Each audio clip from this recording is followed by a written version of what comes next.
In an age where technological advances take place the blink of an eye, these old robots are finally being put to rest. Yes, Chuck E. Cheese announced plans to retire its most recent iteration of their animatronic musical group, Munch's make-believe band.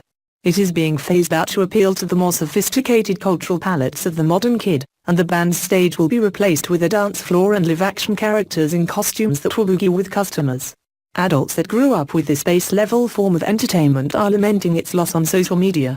Musician Father John Misty is so upset about the changes afoot that he posted a tribute to the robot musicians he says shaped his young mind and made him who he is today. I typically don't eulogize over social media, but the shock and sadness I feel over losing this artist compelled me to humbly offer a few words in remembrance. Having been a professional musician for a few years now, I can appreciate firsthand not only the strain of trying to sustain the flow of creativity for so long but the rigorous, pretty unexotic feat of physical endurance just getting through a few hundred shows a year, plus all the travel, is. When I consider that this mutter** was playing up to 5 sets a night all over the country simultaneously, I am reminded that, yes, it can be done, and that just by getting on that stage every night and leaving everything up there, I am part of lineage, of a collective imagination that spans the generations. How he maintained that smile on his face, playing so consistently and with such little flash, even though I'm sure some nights he just wanted to stretch out and make it all about himself, is beyond me. Don't forget, this man's middle name was literally entertainment. None of this, however, has anything to do with why I fell in love with this man's playing. Chuck was an interpreter.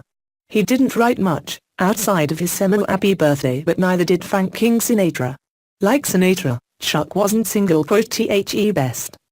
But he had a style, and style cannot be taught, something we tend to forget in this era of manufactured pop stars. Max Martin would have had nothing to do with Cheese.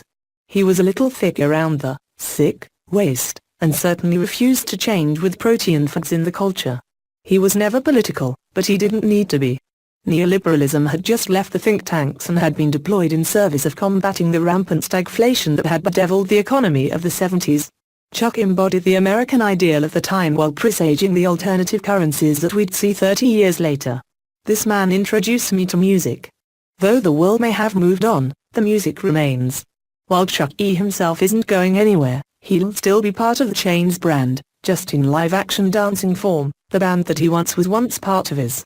However, we don't believe that they'll be gone for too long. If they're anything like their former show business competitors, Rocker Fire Explosion, they'll find new life on the web. Rocker Fire Explosion was, in the early 80s, an integral of the part of the showbiz pizza chain and was the brainchild of wunderkind inventor Aaron Fechter, who created the larger-than-life. They took up 3 stages, banned at his creative engineering compound in Orlando, Florida. At its peak, showbiz had hundreds of locations, and Fechter's 325 employees were turning out animatronic bands around the clock. But the bottom dropped out in 1984, and the flailing pizza chain was swallowed up into Chuck E. Cheese, who told Fechter to stop producing Rocker Fire creations and turn over the rights to them. He refused, and Rocker Fire left the stage for good. Well, they were dismantled and what wasn't destroyed was turned into Munch's make-believe band. But in the 2000s, Rocker Fire came out of retirement by way of a documentary, Rocker Fire Explosion, and fervent fans who bought remnants of the group rebuilt them and posted videos of them playing recent pop hits to YouTube. Those went viral and spawned a video game, Five Nights at Freddy's, which became a hit after gamers like PewDiePie plugged it. A Five Nights at Freddy's movie is now in the works, and Rocker Fire still performs for kids at Creative Engineering, when not make an appearance at the occasional state fair, movie or backing the likes of CeeLo Green in Vegas.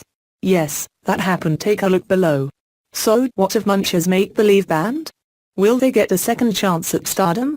If they somehow end up on eBay or Craigslist as many animatronic bands do, they just might find a wealthy benefactor to bring them back to life.